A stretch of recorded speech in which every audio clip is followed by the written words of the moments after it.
Hi there, how's it going? So there is only two reasons why a business won't sell. Now, I've been selling businesses for, well, long time, almost 20 years. And just about every business that I've ever seen, if it doesn't sell, there are only two reasons why that's the case.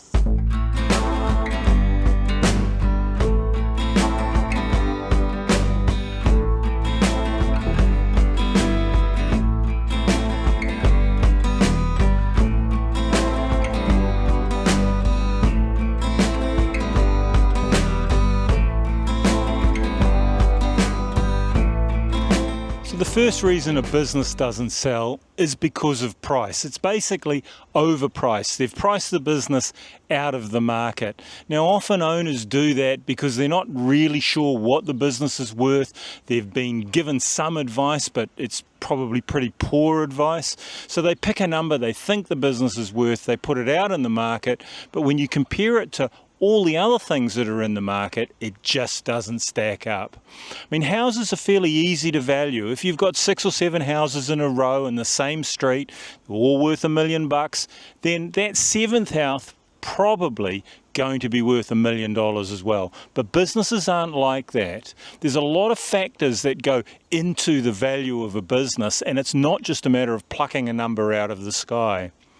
So to value a business properly, you need to use sales statistics, and they're the easiest way to value a business. But where do those sales stats come from? So business sales stats, where do they come from? Well, here in New Zealand, we have a company called BizStats. Now, they collect the sales stats from all the top business broking companies in the country. They combine them together and they make those stats available back to the business brokers. So I can have a look at BizStats and I can compare exactly those sort of businesses. So you may have an import business, certain products, certain turnover, certain profit level. I can then go to BizStats, have a look at businesses that are pretty much the same and have a look at what they sold for. That way I can work the averages out and say, well, your business on average is worth this according to the stats. Now at that point we can say, well, you're better than average and we can price it accordingly, or worse and we can price it accordingly. But it's really important to understand where the prices come from. It's not just a matter of going, well, I think it's worth this and I need that for the school fees, I need to pay the batch off and I want to buy a boat and the car needs to be replaced, so my business is worth this and that's what I'm going to sell it for. It's just not like that. You have to use stats to arrive at the price. Okay, so what happens if you don't use stats to arrive at the price? Well, you'll probably only sell to a very uneducated buyer. They'll come along, the two of you will get together and you'll agree on the business, but when they get to the bank, when they get to their accountant, when they get to their lawyers and accountants and their bankers will all understand the sales stats and they'll all ask the question to the buyer, why are you trying to pay so much for a business? And obviously, well, generally, what happens is the buyer walks away. So those are the perils of being overpriced when you sell a business. You just don't sell the business. Okay, there are always exceptions, and as I love to say, there's always one idiot out there who will pay silly money for a business. But finding that idiot is often very, very difficult, and more importantly, getting the deal done, getting the money from them and getting it actually sold is also pretty difficult.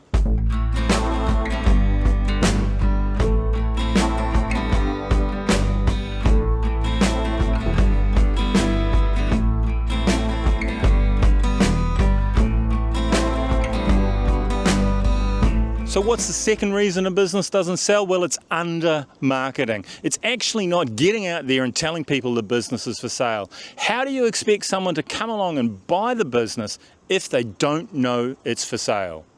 So what sort of marketing does sell a business? Well, I could probably make a dozen videos on marketing a business, but simply put, you've got to design a marketing package that will reach the majority of people that are intended to be reached. In other words, the people that might buy the business in the shortest time frame possible. It also needs to be cost effective to do that. Now, a good marketing campaign will compress the whole sales process, and what that means is you'll find people wanting to buy your business quickly. Hopefully you'll find find more than one person. That way you create a little bit of competition in the marketplace, that fear of missing out, if you like.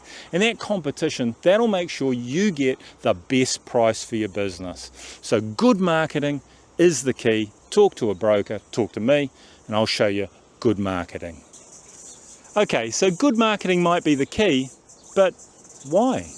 Well, if you think about it, marketing is an investment against time on the market. The faster you can sell your business, the better price you'll get. Think about it logically. You go in to have a look at a house, have a look around, you talk to the agent, you go, how long's it been available? And he goes, a week. But lots of people looking, and you think, oh, well, I like it, I better put in a good offer so they have a look at it.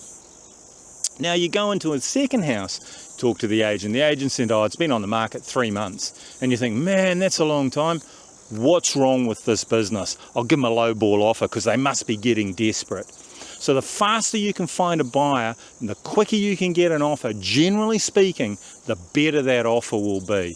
So as I said, marketing is an investment against time on the market. How would you like to buy a business and pay 0 in tax? Well, if you want to do that, check that video out up there. I'll see you over there. Thanks for watching. Cheerio.